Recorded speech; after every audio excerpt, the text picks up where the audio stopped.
All right. Oh, this 90s music. Man, these are some of the best musical people I know that I am with here today. We have been growing steadily in different spaces. But I do want to do something for Stacy though in this moment here. Um, yo, fuck these niggas though trying to come at you though, yo. Like, I want them to know fuck them. Because me and Scott be saying the same bullshit you be saying, but they be talking about you though, and I feel some type of way about it. Yeah. So I want that to be known for everyone in general, and I may mess up the algorithm with cussing in the first 30 seconds or whatever it may be, but Yeah. I'm willing for that though and everything though, because Stacy is the motherfucking best motherfucker on this podcast. And I don't want nobody saying nothing about her, period. So therefore, fuck you, dog. And because me and Scott be saying some reckless ass shit too. We say even more reckless shit. I have I do. said some very reckless shit about Jermaine Jackson. Damn near saying I would kill him myself. And I don't get the slander that Stacy gets.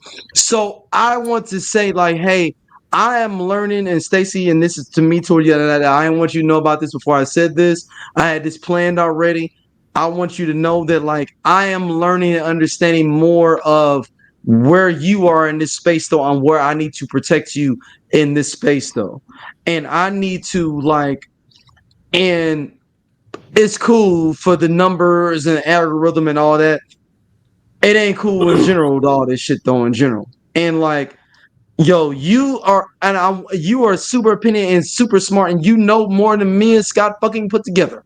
So we need to protect you and everything though, and I want you to know that though, and I want you to be in a safe space on this podcast and who we are and what we doing and everything though.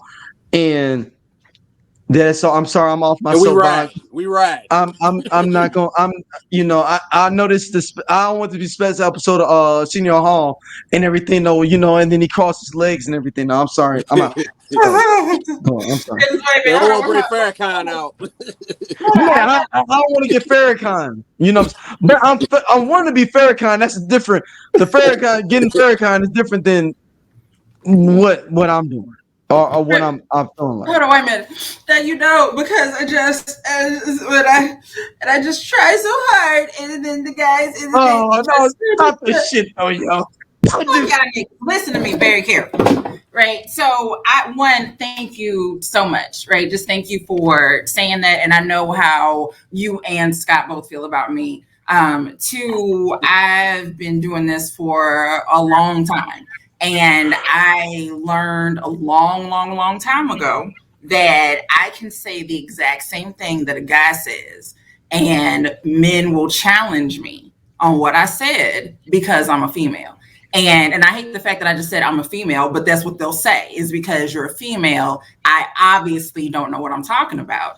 And it's annoying, right? Because it's just the idea of like, why would I not? Why do you assume that I don't know what I'm talking about? Like going back to schoolyard. You a girl. You a girl. So it's like, why? It's just the assumption that I wouldn't know. So especially when it comes to talking about rap and hip hop, especially in that space, it's just the assumption that I don't know what the hell I'm talking about. And it's like, but why do you think that? Or with battle rap, right? When I got into battle rap, and like sometimes trying to be in those spaces or being in groups and having conversations, and their dudes would challenge something that I said. And it's like, here's the thing, you watched that battle on YouTube. I was in the audience. So you done went to Detroit. Like I was in Detroit.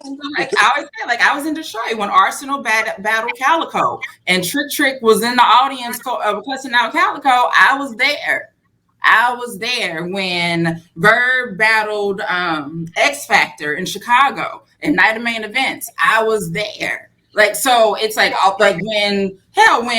when Verb battled Big Will in St. I Louis, said, that was yeah, was you there? I oh didn't. my That's the one I missed. yeah. So Verb versus Big Will was actually my very first battle that I went to, but I was also there when Verb battled Hitman and A Big Gerald. I was standing on that side.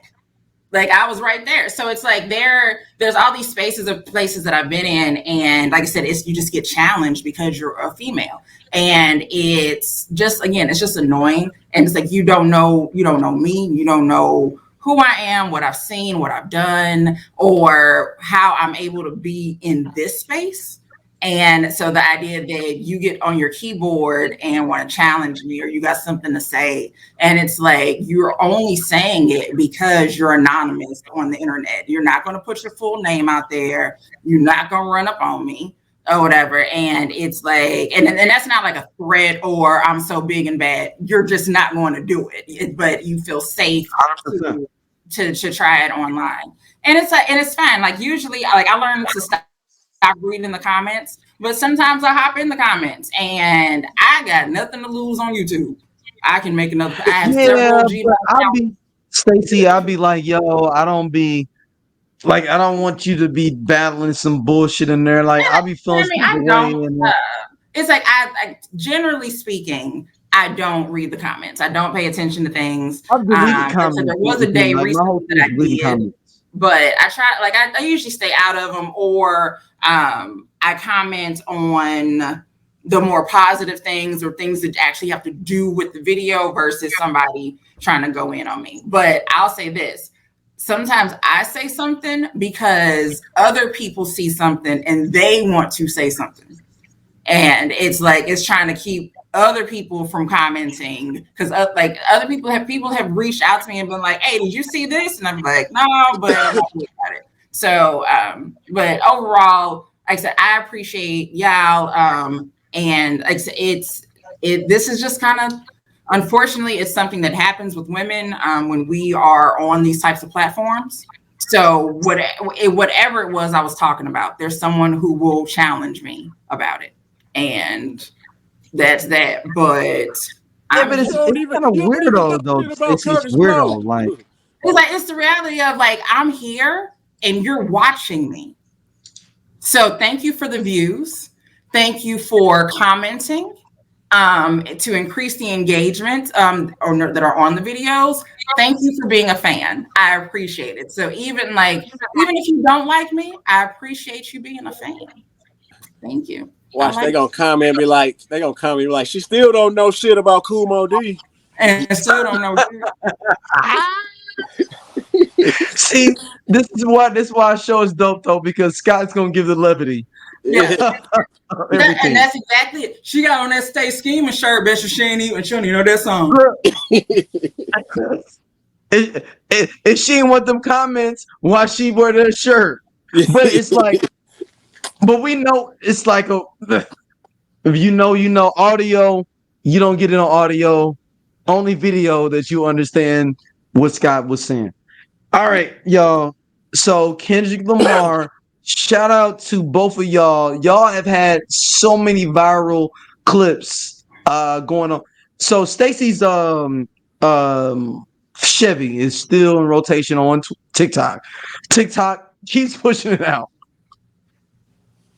Don't even know why. Just know that the idea. Stacey, look, Stacey go right in there though. There is 30 dudes in there tomorrow. Hey, that's my type of girl. Just know that after the last episode that we did, we were talking about the Chevy, and there was someone that was here and heard me talking about it. And it's long story short, I'm gonna get that Chevy because it's the idea of if they don't want nobody else to get it. I'm gonna get that shit. It's a race to the finish. Who can give me the Chevy first? Who can get it first? It's a race to the finish. So hey, like whoever bring it first. So we're gonna talk about the Kendrick Lamar video first for Not Like Us. I want y'all opinions. So I literally have not asked y'all anything. I ain't sitting there. I really was like, yo, we got to do this for the show. I love the video. A lot of the stuff might have went over my head, but I did get the A minor part though. with the crip walking or over the hopscotch. Yep. Over the 8 Mile. I was like, oh man. But a lot of stuff kind of went over my head, but as I went back and watched it, I was like, oh, okay. Okay, I get it. Okay. I was connecting the dots on some of them, but I'm still trying to catch up on some of it though. Stacey. I made the mistake on the 4th of July of eating some rib tips and taking a nap. Woke up from a nap. I ate my rib tips. I took a nap. I passed out. I had the itis. Okay. I woke up all right. and Kendrick had dropped. So I wake up and my notifications are in a frenzy because of all of this. And I'm like, so I'm trying to come out of this meat coma and figure out what's going on. I watched the thing and like Scott said, some things went over my head at first. I did have to go online to ask the white people what I didn't understand. I needed their breakdown of it. Like I did understand the hopscotch. I understood Tommy the Clown in the beginning, fully got that, understood it. And then, but something that I recently saw was that, so at the end of Family Matters, Drake says you're dead. But then at the beginning of Not Like Us, the new song that Kendrick debuts, his first words are, I'm reincarnated. So it was like, oh, so he was dead. And he's like, well, nah, he's reincarnated. But it's like all these little Easter eggs. Can I just watch a video without a whole bunch of symbolism? Like, why do I need Cliff Notes? You need MC8. You need MC8. Yes, we need MC8. You need MC8 to break it down. Right, on the DVDs, you can do like the little X-ray thing and it gives you all the little hidden stuff on the side. That's what we need. Or you know what they need to bring back? Pop-up video. They tried. Ooh. They did try. They tried for a minute, but it just wasn't. No, they never did a nigga pop-up video. We've never had a hip-hop pop-up video. We've had pop video. Yeah, the top but we 40. ain't had like Method Man, You All I Need, and be like, hey, RZA only did his remix because Puffy did the first remix. Like, so I need a pop-up video. Yeah. The video at this point, I think I've grown tired of the song. Also, you've grown tired of it, or you grow tired of the narrative? I've grown tired of the song. It's everywhere, and everything is not like us. And right, everything is not like us, and they not like us. But my question is, and I want to get close and answer. Where's the concert footage? Anybody seen the concert footage? Amazon. Oh no, I think that was a fake out. Because they did that thing like 8 times, and because that's gonna be on the video. That's why they did it. No, Kendrick didn't say that. That was some other niggas saying that. The one Kendrick saying that. See, that's a lot. So that's just to me. That's just Kendrick being petty, and I'm here for it. I'm not like Kendrick's being petty. If you stay petty, you don't have to get petty. I'm not upset at it. I love the owl in the cage. At the end of that was amazing. That was a great metaphor. That was the best metaphor, I feel like. Yeah, they hitting that pinata. Yeah, it was a lot of little things in there, like the fact that he was out there with TDE, and just that idea that him and TDE weren't cool anymore, but no, or the fact that Dave Freed directed the thing. So like essentially it was like him disproving everything that Drake had said, and also continuing to prove you still can't move the needle like this. So there's a reason that Tommy the Clown is here, or just with the back in the day with just hip hop videos, and how it was you riding around your neighborhood, or you were at the neighborhood restaurant that everybody goes to that just only locals know about. And I just was reading about how the restaurant that he kind of promoted in the video has seen a significant increase in their sales. So they got the Keith Lee effect over there because of that. Oh, really? Yeah. So the burger spot. So there's, again, it's Kendrick showing what it's like when you're a part of the hip hop community and not eating off of it. Right? Like just that he was able to do all of those things. Now, again, that's not to say that there's not some corner store in Toronto that Drake can't go to and get a pastrami sandwich. I don't know. I don't. Maybe. I don't. But it, like I said, there are little elements that are in there that definitely take you back to beginning old school hip hop videos of just how it was. Like, how many videos have you seen a Cube riding around in his old school? Right? Like, that's just what it was. And now, I mean, you might see somebody, they driving in a fancier car with, but just even, like I said, just being outside of just the neighborhood store and that being a thing. And that's not, now everybody coming out the Prada store versus everybody shopping, going on shopping spree. They coming out the mall. Exactly. They coming out the Gucci store. Exactly. Ain't nobody coming out of Gus no more. Nah. Shout out to Gus's, man. Man. I got my first starter coat from there. We all got our first starter situations at Gus's. And my low. That's where we got our game from. All right. So, question for y'all though, with this Kendrick Lamar Drake situation, where do we go from it from here? Like, what is the concept or the idea of going from here? I'm waiting for an album now, a Kendrick album. Not necessarily Supposed to being come an out. album. Supposed to come out on August 10th. Is the album? It's like an August 10th because he was wearing an August 10th jersey, and everything.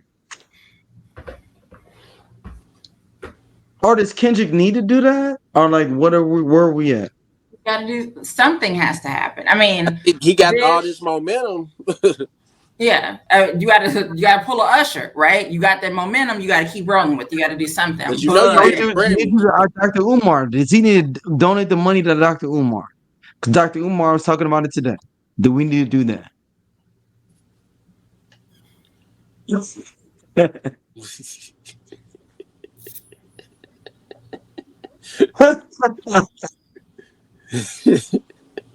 It's fine if we need to donate to Dr. Umar. If we need to, he trying to get that school, ain't he? He trying to build that school.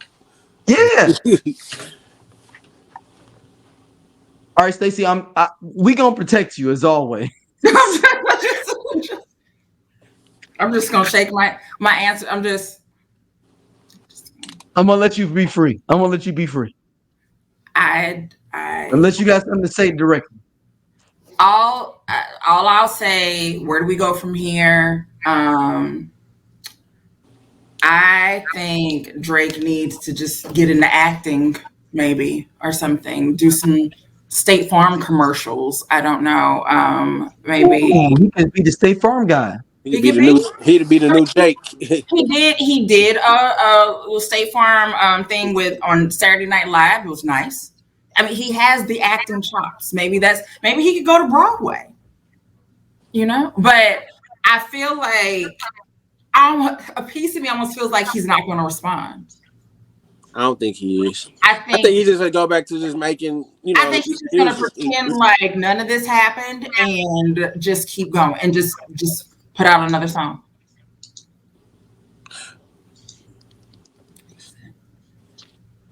All right. So I think in general, I think I do have something that I do want to say on this podcast. I've been holding it back.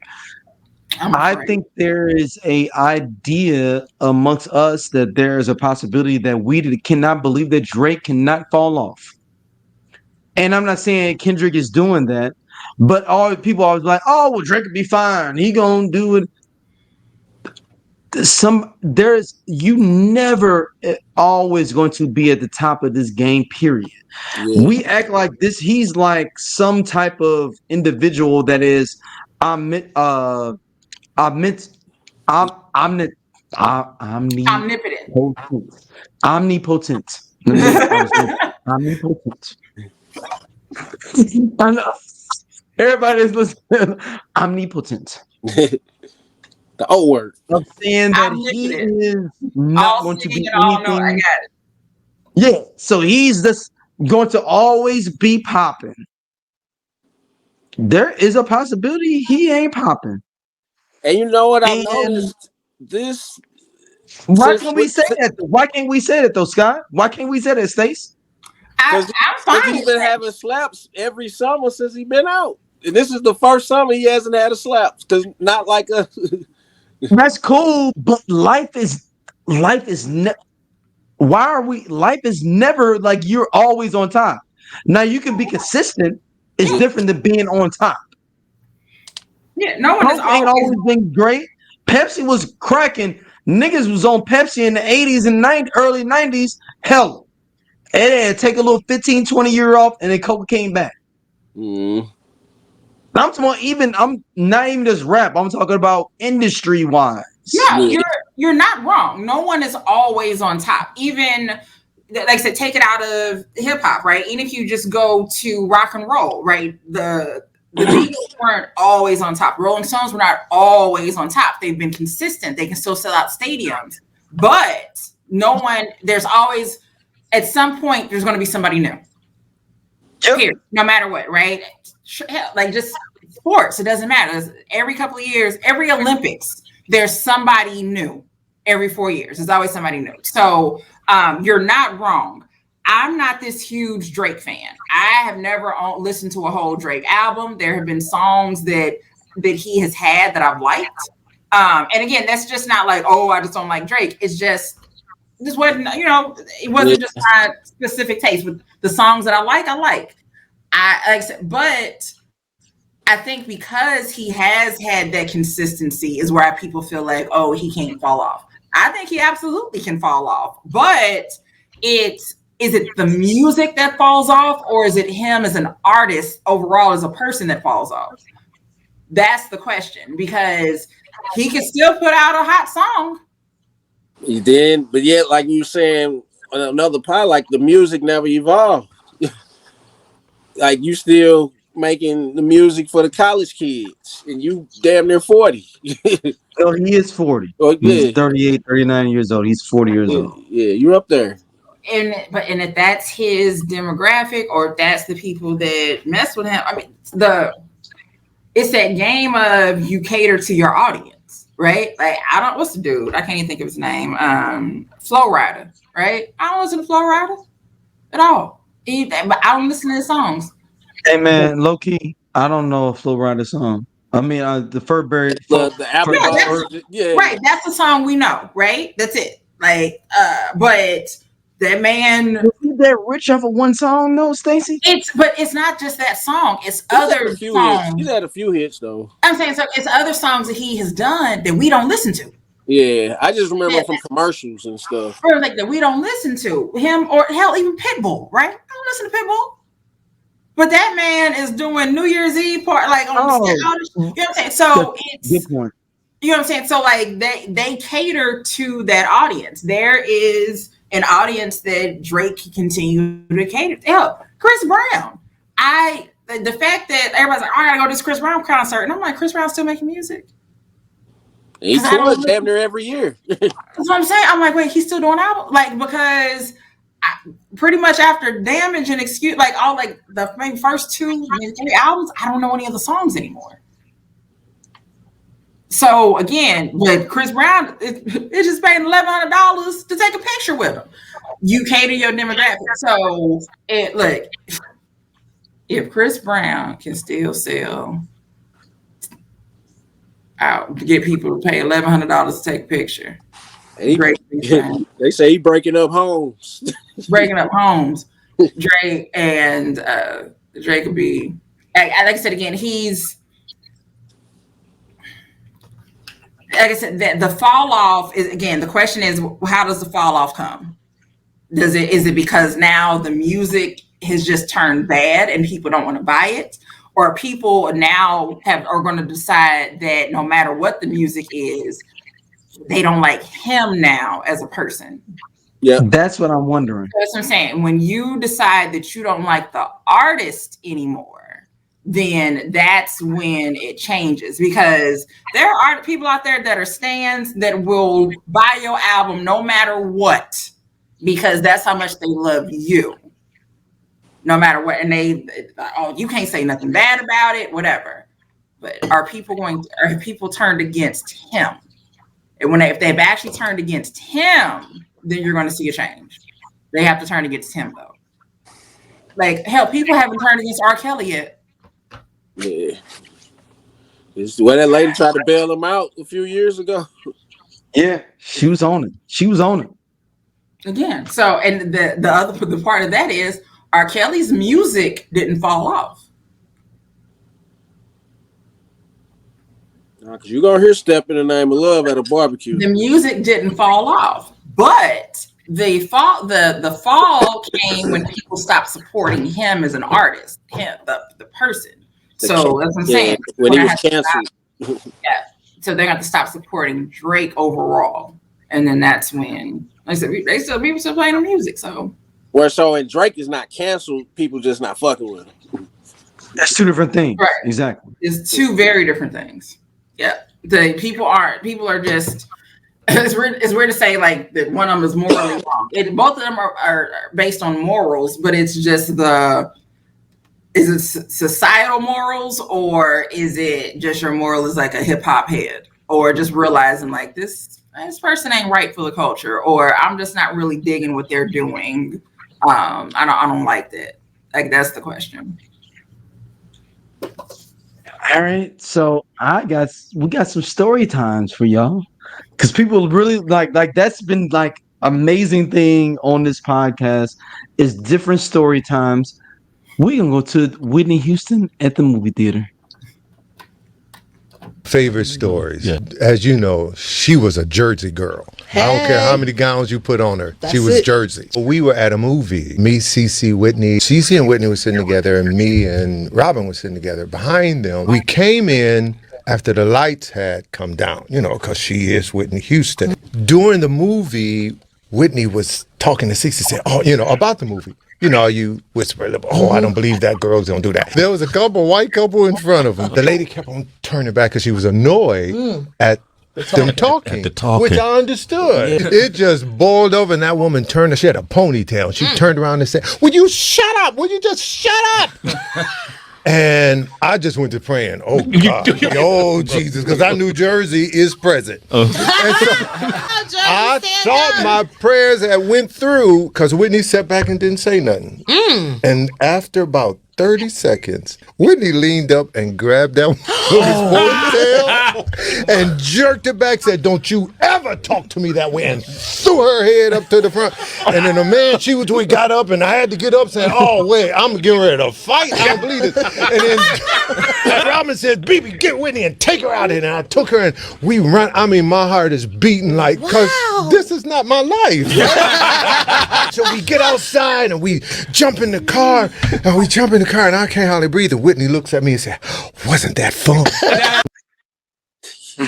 Church folks say it is church folks. In mind, this man has not been to the tunnel.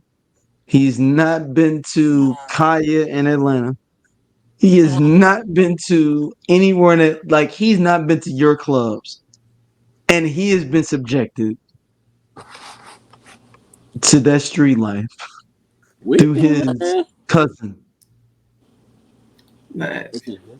First off, Bebe wasn't finna fight.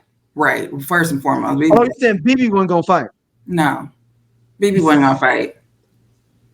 And he's like, the man stood up, and then I stood up. He stood up because the man stood up, and he's a man too. Robin is the one that would have fought. Like, it wasn't gonna be Bebe. Yeah, Bebe too pretty. Right. Did you say Robin was there? He said Robin was there. It was him, Robin, Bebe, Bebe, CC. Robin was always there. He said he was sitting next to Robin, Bebe, and CC, and he was sitting next to each other. 100%. Yep. Yeah, like I said, Robin was kind of cut up and everything. Okay, go ahead. No, I'm like, yeah, but yeah, he wasn't. Bebe is a church queen. He wasn't finna fight. That's my sister. Scott, what you got? What are you? Oh, Jersey, Jersey, man. I wish I would have seen that, because that makes me think of of a movie, like a real movie. See, I'm trying to think. I'm thinking of but she didn't grab her face, but with the funeral scene on Five Heartbreaks when Big Red come in and then the wife snatching them sunglasses off her face. That's what I'm thinking so about. messed up. She was like, she literally was so much in pain. She Yeah. didn't realize Big Red has walked up there. She was like, "Are She you here? snatched the glasses. Yeah. Are you here?" Like she was so much in pain and like trance. She literally Take these glasses. But when Diane Carroll take them glasses off, you know it's Yeah. about. With some gloves on. Listen. I would love to see that with Whitney though. yeah. Look. Hey, people think that Bobby was the one that was more hood. No. Bobby is definitely hood. Yeah, people said that the members of New Edition said that. It was something I saw a long time ago. And I want to say if it wasn't, I don't think it was Johnny who said it. Doja, they sleep. Yeah, we part of Just Posted Podcast, man. The best show on this network. Come on, check, girl. Seriously, man. Just Posted. It's just me and Doja sitting back talking about what the fuck going on in the world and the streets. We said labor of love. He said labor of love. I didn't say that shit. Shout out to you know what I'm saying, everybody coming to watch though, man. We really appreciate y'all. Holla at y'all later. Hey man, this nigga just tall for no reason. I'm gone. And he do regular jobs. Don't forget that.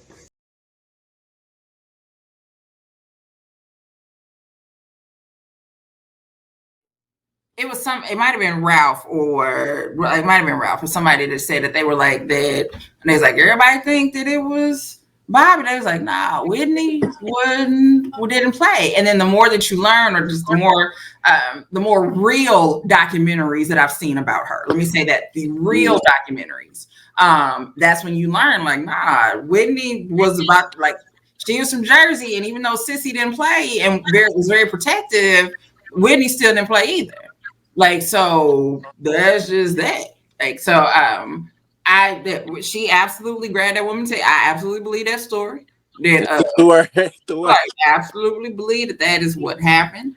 I don't think that Bebe wasn't gonna fight because he's a church queen. Cece probably was like, Cece wasn't gonna fight because that just probably wasn't her. She probably was like, oh Lord, like she probably was the one that was like, oh Lord, here we go. And Robin probably was ready. I ain't fought since middle school. I ain't had to fight a bitch in 2 years. Let's get it. I've been holding this in. So there's that. Robin had a shank in her purse. Legit. Probably had one of them old school locks. Had a lock in her purse. The fingernail file. Right.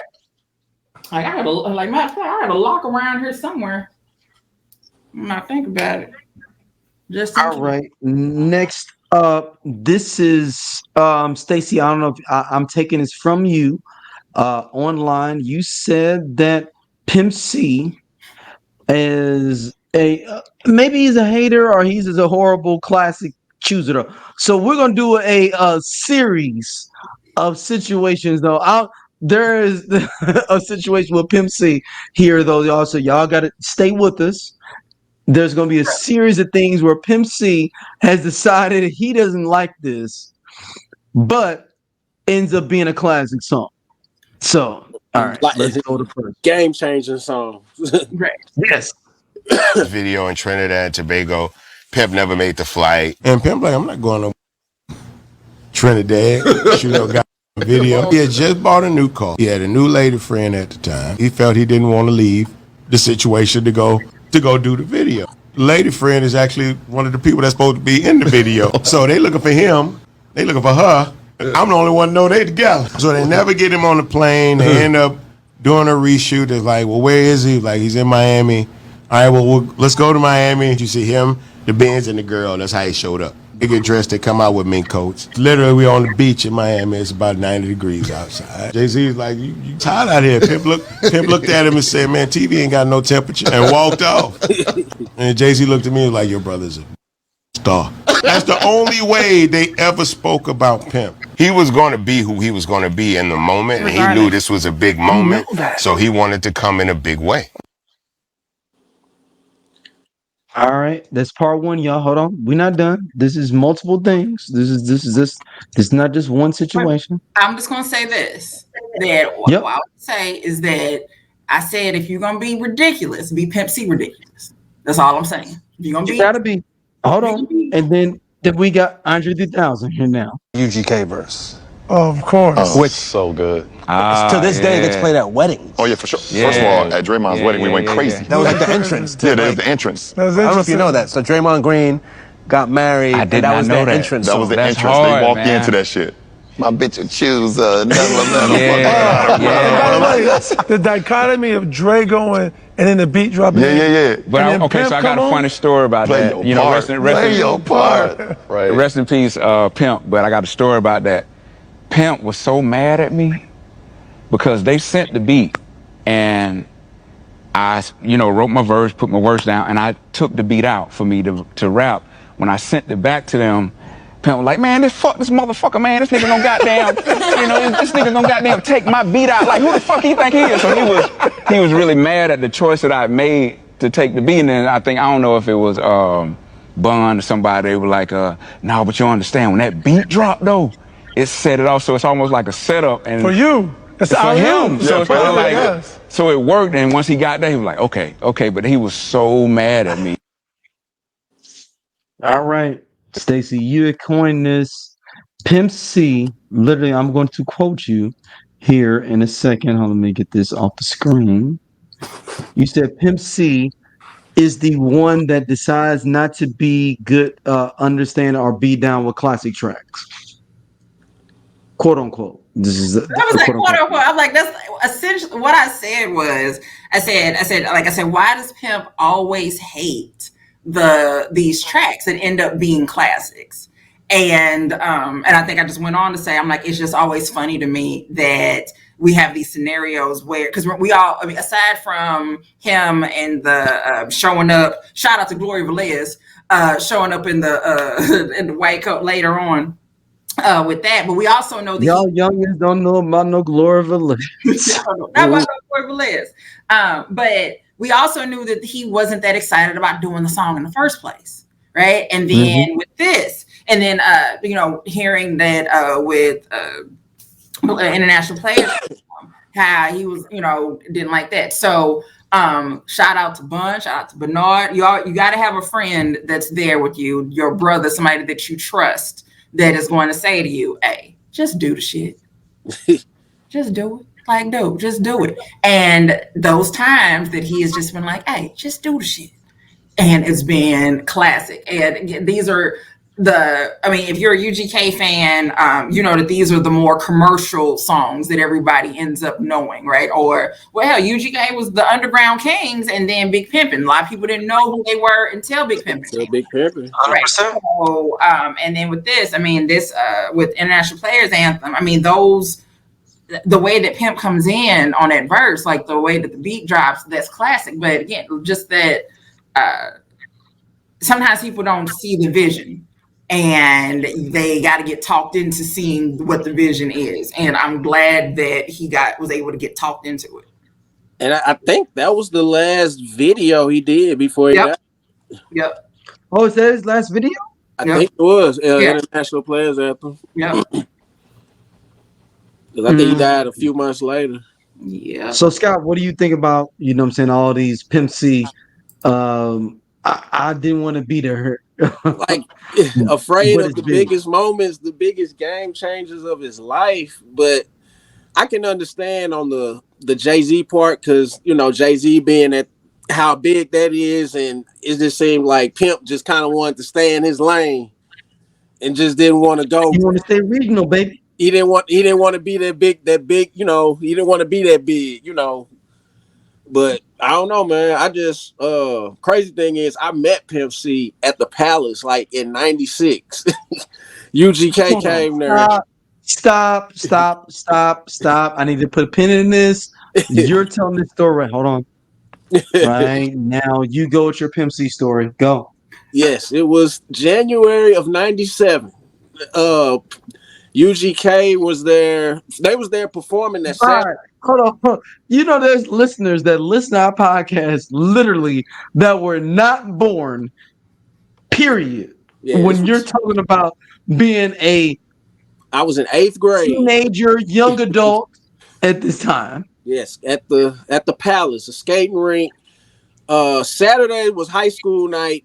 Fridays was middle school night. So on Fridays, they'll have the artists come and like sign autographs. They'll do like a meet and greet. So they had, they came about, because it was open from like 8 to 12. So they didn't get there till about maybe 8:30, 9 o'clock. So they there for about maybe an hour and a half just signing autographs. So, I didn't have a long conversation. Just, to Scott, he was like, keep it pimping, man. That was all, next person in line.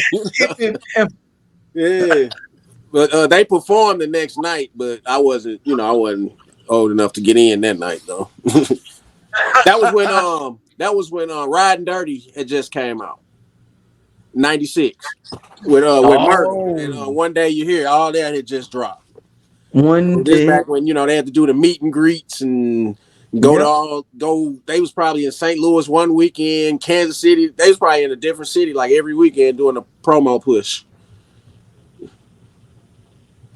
Stacey, were you at any of these events at the proclaimed proclivities of 97 that Scott was at? I would be at Saints, or I'd be at the Palace, but I was never there when there was an artist there. Like I was always. You was never there when an artist there in either one of them spots. It just kind of ended up being that way, I guess. Like, or we would go. We legit would just go shake. Just go kick it. Like, we went to go kick it. Like, I'm trying to rap a Mac 10 one night. Mac 10 was there with Who Banging Records. There's him and his brother. It was remember when he had the song Backyard Boogie? Yeah. It was a Mac 10 song called Backyard Boogie. I'm saying it, like, I'm trying to think, like, back then, like, did I ever see anybody that was? You know who you saw, Stacey, but you didn't know who it was. You saw Nelly and them. You just didn't know who they were. Like, so definitely would see Nelly, and that's true. Or I'm trying to think, like, even like, yeah, I remember it was like, it was an expo. It wasn't the Black Expo. It was like another Black Expo, but not the Missouri Black Expo. It was called like the Sister to something Expo. Oh no. It's the Kwanzaa Expo, because Missouri Black Expo is owned by the Black Expo. You talking about the Kwanzaa Expo? I saw Outkast at the Black Expo. Kwanzaa. It was another. I'm telling you, like, I'm not. So remember, I told you, me and Samantha was selling Pope T-shirts when the Pope came. So the guy who that we were working for to do that, there was this expo that he did like 98, 99. I remember Donnell Jones came. When he was one of the performers on whatever day. So let's say Saturday. On the second. Yeah, so like Saturday and Sunday or something like that. But like on that Saturday, Donnell Jones was there. I missed Donnell Jones because I was at my real job working. Second day is when I went up there, and we were walking in as the lunatics were walking out. And they were like, "What y'all finna do? We finna go to this car show." And we like, "You want to come with us? We ain't finna go nowhere with no lunatic. No, thank you. No, thank you." We end up spending like the rest of the expo kicking it with PD Wax. Twerk that thing. My brother-in-law used to be signing them back in the day. So it's like this PD Wax. PD Wax. Back in like the late 90s. Story is that's how you know I'm not making it up, because who tells a story about spending the day kicking it with PD Wax? Yeah. I remember they had a compilation album. PD Wax? Hold on. Stop, Stacey. So your brother-in-law was signed to PD Wax? Yeah, in the late 90s, early 2000s. Yeah, that's lit. So if y'all go online, if you can go, like, this is something I wanted to pull out there, and maybe I'm gonna put in my notes. You can go online, you can listen to old Quiet Storms from St. Louis. They're on YouTube. You can listen to Doc Winter with the Quiet Storm. You can listen to 106 Jams in Chicago, which is the first all hip hop radio station in the Midwest. Not R&B, it was all rap. And then you got the Detroit version. You got all this stuff though. And then you got the St. Louis Breakfast Club on there. Like all this stuff. Oh, wait, I can get my. So I can get my breakfast flakes. Mark Clark. I can get my breakfast flake songs because she's on King's Highway. I need to hear those songs. I believe she's a guy. Songs, but it gives you more of the regular what's going on. Like they snip the songs though, just because of YouTube copyright stuff. Yeah. But it's so ill that you be like, it's gonna be 77 in St. Louis. Doc Winter is on there like it's gonna be 77. We getting ready to get into Shantae Moore, Keith Washington, Candlelight and You. And you're like, he's like, and he's like it's almost kind of new. It's not like it ain't no Dusty. He's like, he ain't saying it's a Dusty, like this song is jamming right now, and it's on here. Do and we your still lady say get on it. Do we still say what's that? Make your wool. Make it for years. Hold on. Up, I was like, hey, hold on. I'm gonna have to put this on here though. Hold on. Is he making my woo? Making your wool. What did you say? In your woo in a woo. Yeah. I didn't get but I remember the first time I think I realized that the Quiet Storm existed. Like just listening to like Magic 108 and whose car we were in. Put me to sleep every night. Like somebody mama car or something. And I remember it was just late and we're driving and then like, so they playing all slow songs. And I remember, I think I asked, I said, what? No, I think they said in blah, blah, blah, Magic 108. And I was like, this is Magic 108? She's like, yeah. I said, but they only playing slow songs because I listened to it during the day. Yeah, after 9. That time of night, I was asleep. Like, that was like, well, anybody up at 9 o'clock at night? There was a big deal that I was up and still in the car and being out somewhere. And it was like, wow. What time did the Quiet Storm go off? At midnight or at like 2? 9. No, I'm saying, what time did it end? What time did it end? At like midnight? Midnight 1. Okay. Hold on, y'all. I'm putting it in the chat. It's a whole bunch of them. I'm putting it in the chat though. I might have to play one though and everything though, just because I'm just nostalgic and everything though. Man, they used to put me to sleep every night. So this is one of them. Like I'm just going because I saved it on my computer. My new computer. This new computer. Used to hear them letters people used to write. I'm sorry. Yeah. So check it out. I know I had 2 babies on you. I'm trying to be a better man. I live in Decatur now. So he didn't move somewhere totally different though from St. Louis though. And my signal's low, but I wanted you to know that I'm out here in Decatur for you. And I want to see my son. I want to see my son. No, it's all it's doing is just sounds like the end of "I Miss You" by Harold Melvin and the Blue Notes. You know, I got a gig now. Yeah, I get all the overtime I can get. And I want to see my kids. Oh, snap. You imagine how many of them letters have restraining orders connected You know I kicked her out. Huh?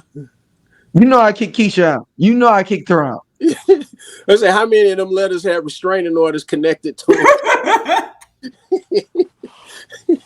I know you with that new guy. I know you with that new guy. I can't be within 100 feet, so I'm gonna write this letter. But I'm gonna let these words touch you. Man, shout out to the great Doc Wonders. Doc Wonders is big for iHeartRadio. He's like that dude over there now. Like he's that just dude. in a Tubi movie with Marcus Houston. He made an appearance playing himself. Yeah, but no, he's the one that runs the Breakfast Club, all that stuff. Though he is over all that stuff though. So like, it's super dope. Seeing that somebody that got their start being blown up in St. Louis, getting that thing there. So, all right. So we realized Pimp C is a hater. All right. He's not a hater. So, he just doesn't see it initially, right? Just doesn't see the. Just doesn't want to step out the box. Right. He's not ready to step out the box. He's not like I said. He like I said, not a hater. Just he don't get it at first. Sometimes you gotta prove it to people. Just taste the soup. Here, man, eat it. All right. We talked about before that we didn't believe that this Cash Money reunion was officially going to really happen. It's didn't. Here you go. A true reunion of anything if somebody missing. Any parts. If it ain't all the four parties. I mean, listen. Man, look, I mean, listen. Just if it wasn't, if they was having a reunion, you wasn't there. If they was having it wouldn't have worked. That's what I'm saying. You try to do a reunion without Weezy, it wouldn't work. You try to do a reunion without Juve, it wouldn't work. You try to do a reunion without me, it wouldn't work. But come on, man, nigga like the fucking Michelle or the little Toya Luckett of the group, man. If motherfucking Beyonce and motherfucking Kelly do a Destiny Child reunion and Michelle ain't there, man, nobody gonna miss her like that. Right. You know what I'm saying? And that's just what it is. Right. That's not how I thought this reunion was gonna go. I'm going to take it to you, Stacey. Let's go. First and foremost, again, not a Destiny's Child stan, but you will not talk bad about Michelle and say that they can have a tour without her. You cannot have a Destiny's Child tour without Michelle. Can you do it without LaToya or Latavia? Yeah, like absolutely. But Michelle, there's absolutely no way that can happen. And Michelle Williams has never met a bridge that she can't cross. Okay, that girl was the bridge maker and creator for that. Like there's so many songs that she sang the bridge on that brought it home. Like so that I was already over everything that he had to say when he made that comparison. But I mean, I think you can do it without Lil Turk. Like how many? Yeah, but can you go on a tour with Bone without Flesh? They did. Yeah, they did a few times. You know what I'm saying? Like, but point proven. Like you're saying, like how many songs? They did. He didn't say you could. They already did. So my question would be, so like I said, his comparison with Michelle is wrong because Michelle is damn near on every song after the first two albums. So, but anywho, how many songs, if you do a Hot Boys reunion, how many songs is Turk on that you need him to be there? Verses is gonna stand out. Verses that stood out. I like them hot. The ones that don't tell me to stop. Yeah, you're talking about just that, but the essence, if you're saying it's a Hot Boys reunion and a Cash Money reunion, people expect Turk to be there, and that's why Lil Wayne did not perform with the Hot Boys to kind of enjoy this situation. She was upset about the fact with that, and then Baby comes out on stage and says something about pussy niggas are not down with us or something like that. You know, keep in mind it's the nigga that can't rap at all, and. But I like how Wayne. I like how Wayne did it though. He how he because me and my homie was talking about it. He was like, it looked almost like a Cash Money versus Young Money versus. It's like they did all the Cash Money stuff, and then Wayne came out and just did everything starting from Young Money on. Yeah, I think Baby's one of the worst things ever happened to rap music in general. Like I have a 3 set of people and everything though, and I've been working it out. I've been working out kind of like a comedian works out their sketch, or works out their material. I've been talking to a lot of different people though that are hip hop people. I'm gonna reveal it right now. I'm not gonna tell you why. I want you guys to guess 3 people I think that ruined hip hop. You already got one. Is Weezy F Baby is one. Can you all guess the other 2? Hold on, you saying Wayne or Birdman ruined? No, Birdman. Birdman. No. Okay. There's 2 other people that ruined hip hop. Okay, we got Birdman 1. 2 other people, huh? I was thinking, are we gonna say Puffy? Because Puffy is poison, or you goddamn right. That's the crown jewel of this whole motherfucking thing. I figured Two. Puppy was in there. So now, who's number 3 though? Who's number 3? Are they white or black? All these niggas is black. They all are the same person. They do the same thing. All of them are the same person. What, Suge? No, Suge didn't rap. Oh, no, he didn't. Oh, you saying he rapped. He rapped. I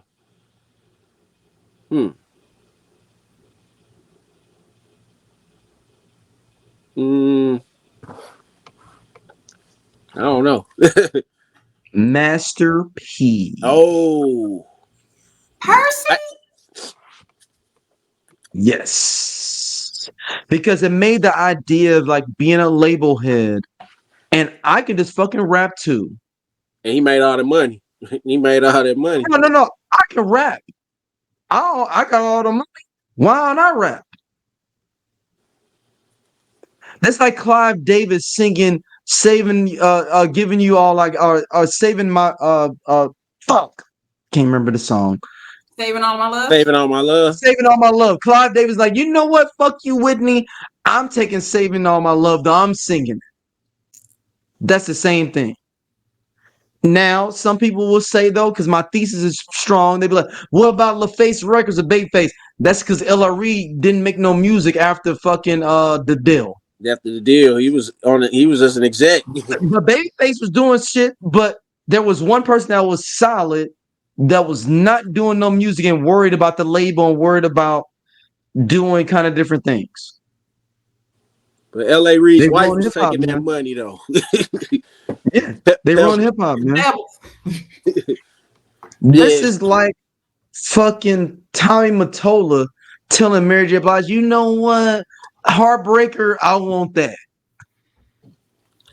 And you know, Bird, that sounds messed up. And it's not fully developed, y'all. I will do a full video at some point when I fully develop it. I wanted to tease it. I get that, and I actually appreciate the idea because I do that too. Like it's like you gotta really sit there and be like, okay, I gotta get this together. Like I got this idea, and you gotta get your facts. You gotta pull it together to.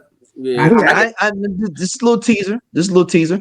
But I do feel some type of way about BG saying that, and you just got out of jail 8 months ago. Yeah. And you also have to report your lyrics to the government every week. So let's transition to that topic. If not, BG, you got to get a regular job. You got to go work at Amazon. Hey, I'm going, yo. Hey, man. He had to prove that he was a rapper. I've heard that UPS is hiring. That's all. UPS is hiring. That's what I've heard. He can't even rap his own lyrics. They say you got to report what lyrics you gonna rap, what new lyrics you gonna rap, who you rapping with, and let me know about 2 o'clock.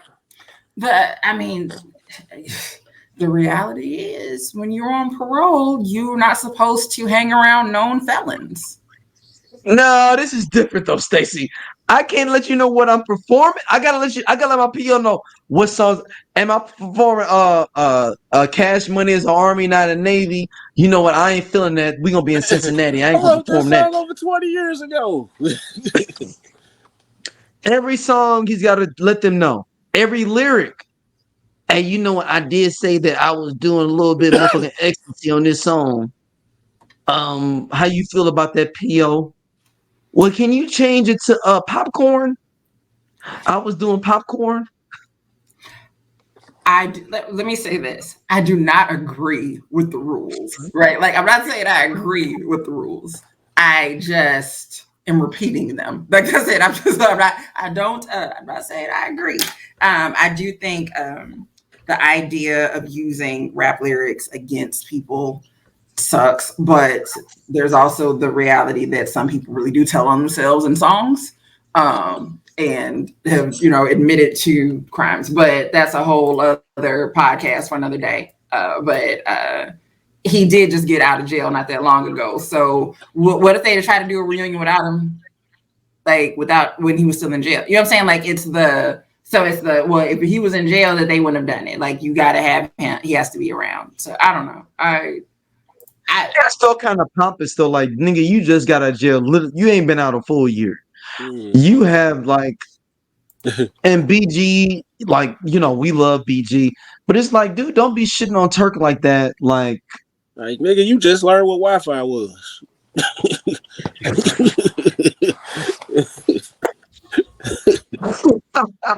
Yeah, they got Wi-Fi's in the jail.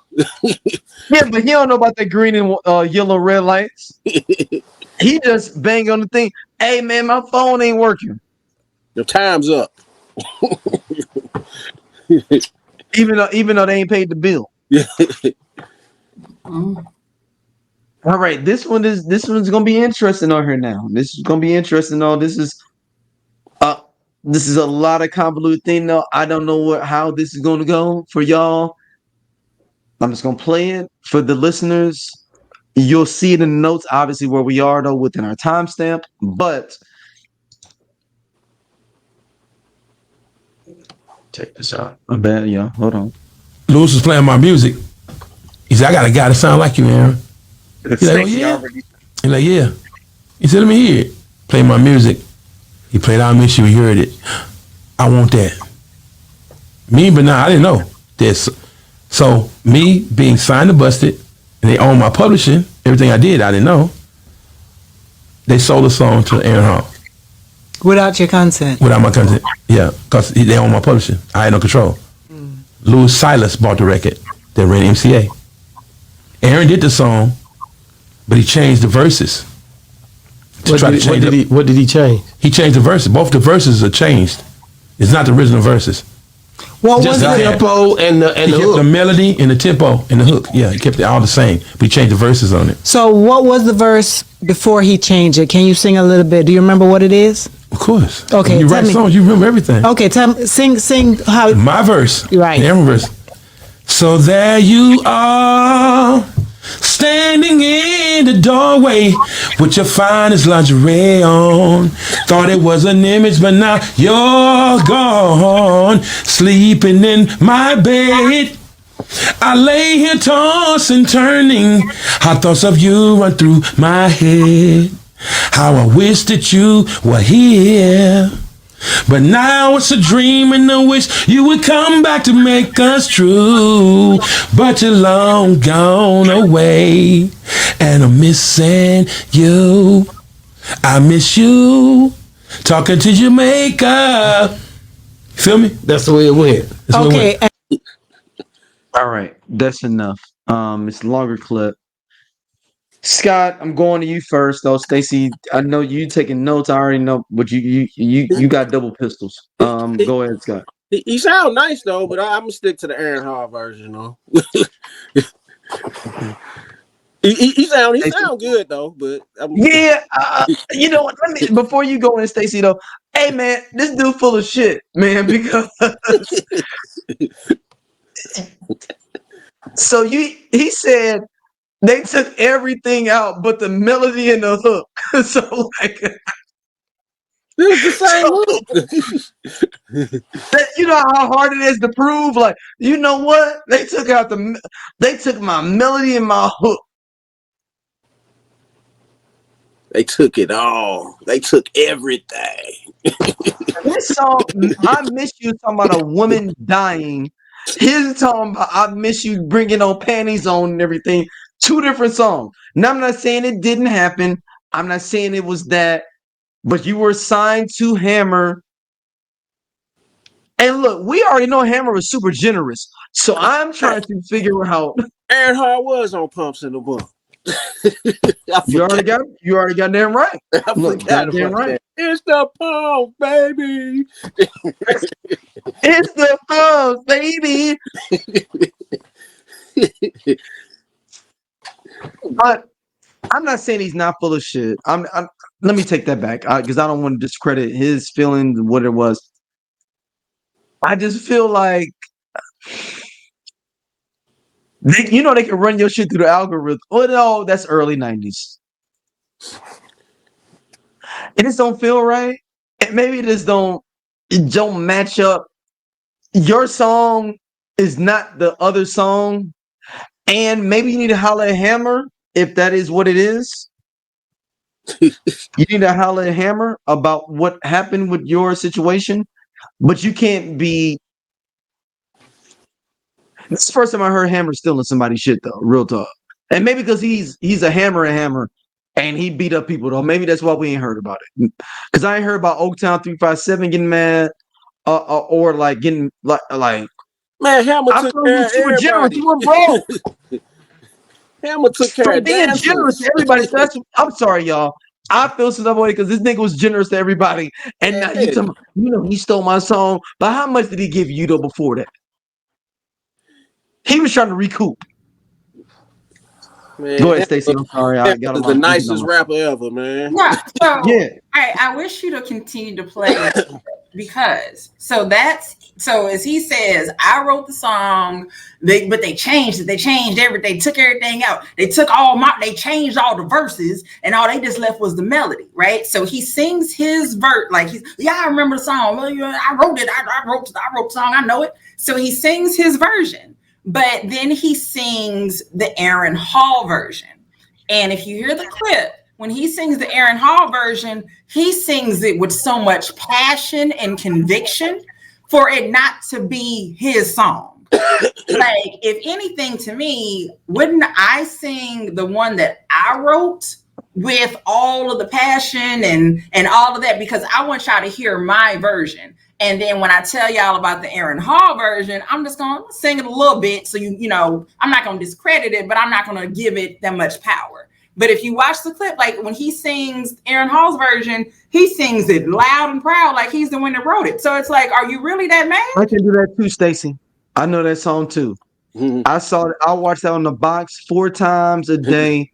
It was the saddest video ever. Right. Who was it? Rashad. I'm just saying though, Stacey, that's not a prerequisite. The fact that he's singing it passionately, because I could sing it too. All I'm saying is that when I watched this earlier and I'm listening to him sing his song, and then when he was like, and then they were like, well, okay, well, sing the Aaron Hall version. And then he starts singing it. And it's like, true enough, like, yeah, you know that song. But for him to be like, well, yeah, I know the song because I wrote it. Of course, I remember my song. You are so proud of it.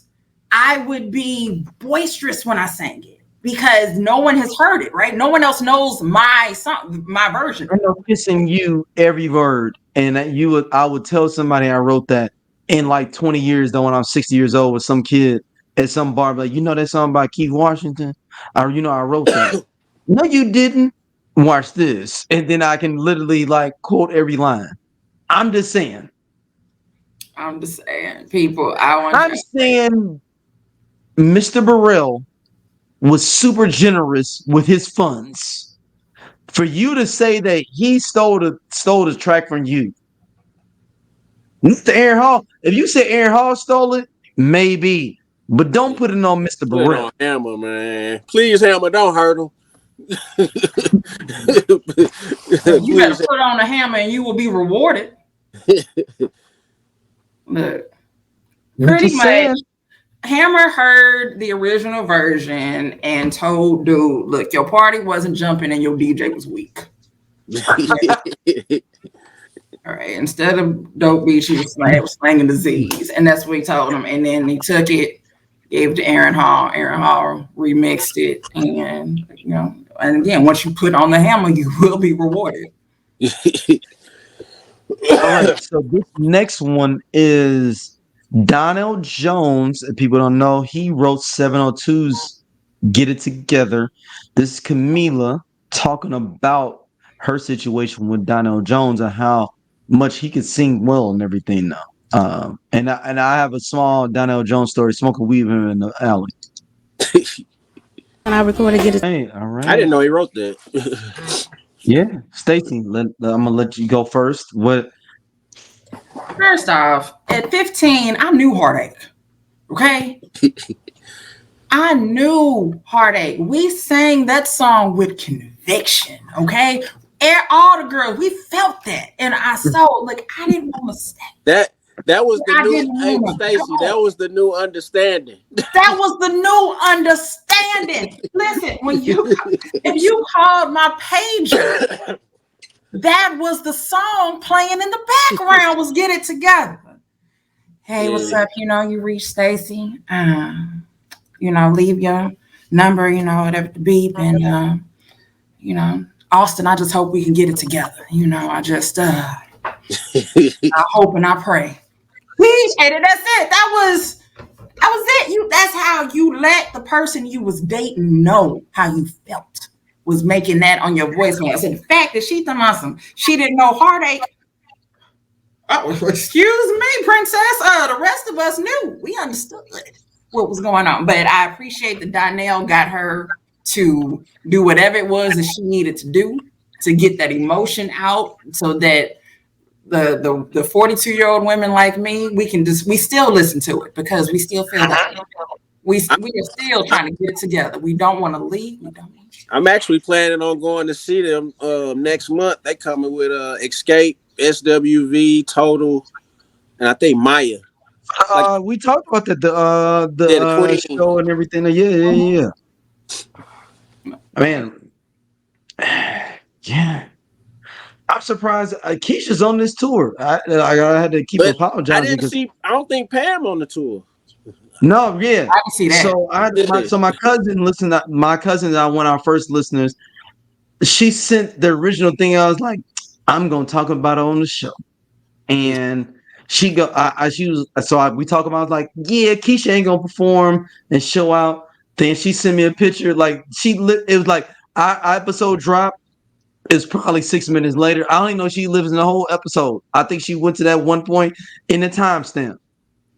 And she was like, hey, look at Keisha on tour. I was like, all right. Yeah, I said that before. So I felt like Keisha would go, but I feel like Pam is going to be your iffy one. Yeah. Like Pam is your wild card. We haven't seen her since her and Diddy, when that video with her, the Bad Boy reunion tour a few years ago. Yeah, that's the last time I saw Keisha too, though. Huh?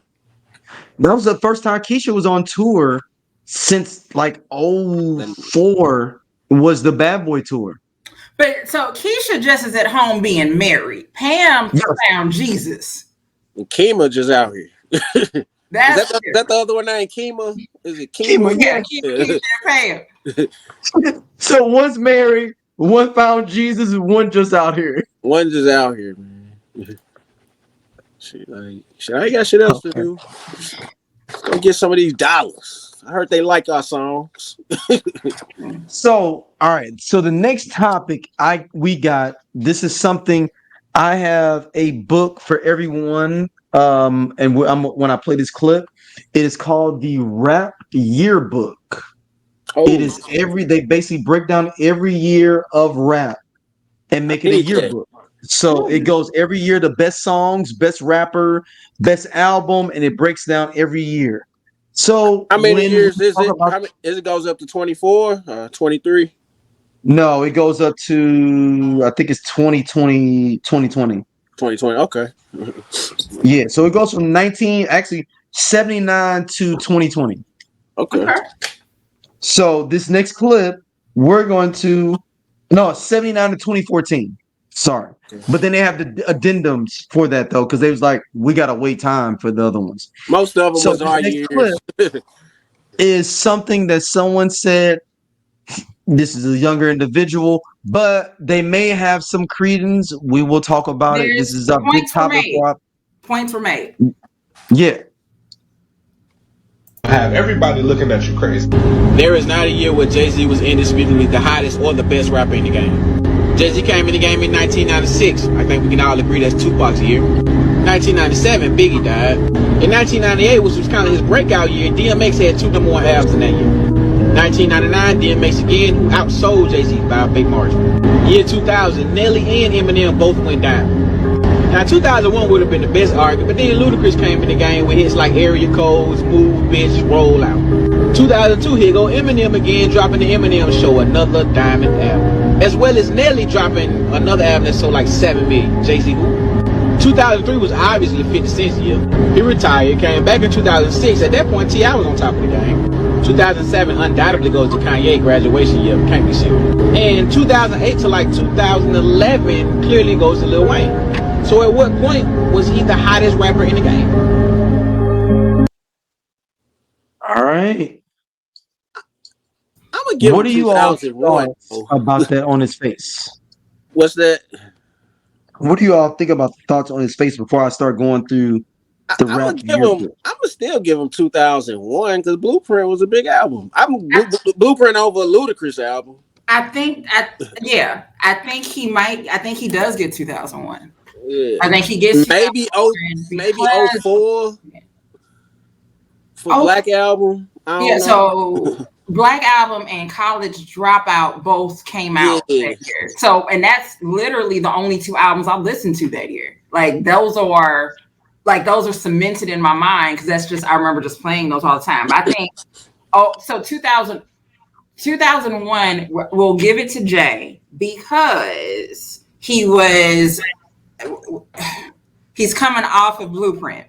2002 Blueprint 2 drops, but nobody really cares about Blueprint 2, but only dudes moving units is M Pimp Juice and Nelly because Nellyville dropped in 02. Right. So that statement again for him to make that statement, there's a reason that statement got made, but it was not I'm the only dude moving units. The only ones are the three of us. So, so what the guy says in the video, he's not wrong about that, about bringing up Nelly and Eminem. It may have been like 2001. Might 01. It got to be 01. I mean, because 2000, I'm gonna give it to Ja Rule. Like you said, definitely relevant, right? Always relevant, always relevant. But I've said before, like does Jay have a great string of albums, right? Like some back to backs. Like it'll be this. I like this album. This one was okay. This one wasn't that great. This one was good. Like he doesn't have consistent like great albums, but he has consistent good albums. Right. So I'm saying he's been consistent. He's always been consistent. There's just no. There is no like this was classic and that was classic and that was like so. Like I said, you got Reasonable Doubt, Volume 1, Volume 2, Volume 3. Like Volume 2, like I mean, people had their opinions, but I wasn't a big fan of Volume 3, and I only got Volume 3 because Big Pimpin' was on there. And that's one of my favorite albums. Like Volume 3, just I don't know, just. See what I'm saying? And then and then you got the Dynasty. Some people love that, but I like Blueprint. Then you got Blueprint 2, and then was it 2.1 or 2.1? The Unplugged album. Yeah, the Unplugged album. So I do like the Unplugged album, but that's because you get the compilation of everything. And then BP3. I like the concert, but I didn't really. The album wasn't. So from this, Black Album, my everything. So from this, they're saying if you're talking about from when Jay-Z dropped in 96, 95, 96, Tupac is 96. They have 97 is Biggie. Mm-hmm. They have 98 is DMX. It was a rough ride of summer, baby. It was 99. Yeah. 99 is Eminem. Yeah. So 2000. 2000 is Jay-Z. Jay-Z. They have Jay-Z for 2000. Okay. Is that what Blueprint dropped 2000 though, right? Nah, 2001. Dynasty dropped. They give him 2 back-to-back years. They finna give him 01 too. Okay. They give him 2000 with Volume 3, like you just said, Stacey, with Big Pimpin' and all that on there. My other song, Throw Your Hands Up. That's on there too. So that's 2000. 2001, they giving a J. 2002, they gave it to the Clips. They gave it to Clips 2002. Now I'm not saying I agree with that. 50 Cent 03. Yeah, that's Hey, wasn't nobody bigger than 50 in 03. Yeah. They gave Houston 2004 as a whole. Yeah. Okay. Yeah. So they're talking about, they said Mike Jones, Slim Thug, Paul Wall, Chamillionaire. They gave them all 2004. And let me guess, after that is what T.I. 2005 is Kanye West. Oh, Kanye. Okay. I feel I don't like that Cornell has not been mentioned. I don't like. They gave Ross 06. Okay. That was his debut year. Yeah, Nelly's got none of these years. And that book means nothing to me right now. Like that's a problem. They gave a joint UGK Outkast year for 07. Off of one song? No, just because that was remember UGK's last album. Pimp died. Outkast got everything. What was the movie they had that came out? Idlewild, all that. So you got to think they was doing all that. Then they gave Wayne 08. Yeah, Wayne. Yeah, that was Wayne's year. That was after Lollipop and all that. And the beginning of Drake starts 2009. I don't like that Cornell is not mentioned. Does Kendrick get 12? That's a problem. That is a big They problem. gave Kanye West 2010. After Drake 2009, they gave Kanye 2010. Does Kendrick get any like Good Kid, Mad City? They gave Jay-Z and Kanye 2011 together. Watch the Throne. Yep. 2012. They gave Macklemore 2012. But they put an X out through it and said Kendrick Lamar. Yeah. Like literally in the middle of the thing, they said X out said Kendrick Lamar. They say I know Kendrick gotta get one of them years. Yeah, they gave Kendrick Lamar 2012. Mm-hmm. They gave Kendrick Lamar 2013. Okay. They gave him 2 back-to-back years. And then they gave for the last year on this 2014 to Young Thug. Ooh, I thought that would have been cold with Forest Hills Drive. 2014 the rap yearbook up to that point, 2014 was to Young Thug. I know we don't like it, but it sounds about right. That people was fucking with Young Thug like that in 2014. Yeah, that's what that song was, that Lifestyle that came out. Yeah, that's the song they said. Like if they have one song is like the big premiere song, that was the one. Yeah, that was 2013, 2014. Stacey, I don't like that Cornell is not on there. Like I don't like the fact that fine, y'all don't want to give him Country Grammar, but you're not going to give him 2002 for Nellyville. Like Air Force Ones don't mean shit to you. Like that's Dilemma. Hot in here. Hot in here. Like that's the crossover songs. Like I said, just the hot in here. They gave the clips that year. That's the year they gave the clips. For grinding. Because we was on the grinding beat on the lunch tables. Grinding, Ma, I don't love her, all that shit though. That whole was it Lord Willing? Yep. Yeah. Oh yeah, Clips got a new album. That's a regional bias. It's fine, you know. But more of anything is Jay-Z was definitely popping for a lot of years. But I would say when his contemporaries were popping, he wasn't as big as his contemporaries. Now he competed well against younger people, but not against his contemporaries. I will say that. Yeah. All the Negroes his age, he didn't he maybe had 1 year, but when he had 2 or 3 years when he 40 years old. Yeah, because like even when Kanye came out, because he had Kanye's first 5-6 albums. Yeah, Kanye got 1 year. He got 1 year on him. Yeah, Kanye had 5 solid back-to-back 5. He did 5 straight. All the way to Twisted Dark Fantasy? Yeah, and that's it. Because like I wasn't a fan of Yeezy, but although I'm not a fan of Yeezy, that music is everywhere. It's in CrossFit gyms. It was everywhere. It was a lot of movies were using the score, like using it for their scores. So it still had value. Like I said, even though I didn't like it, just the music from it had value. So technically 6 back to back, but I only acknowledge 5. But I don't like Cornell ain't on there.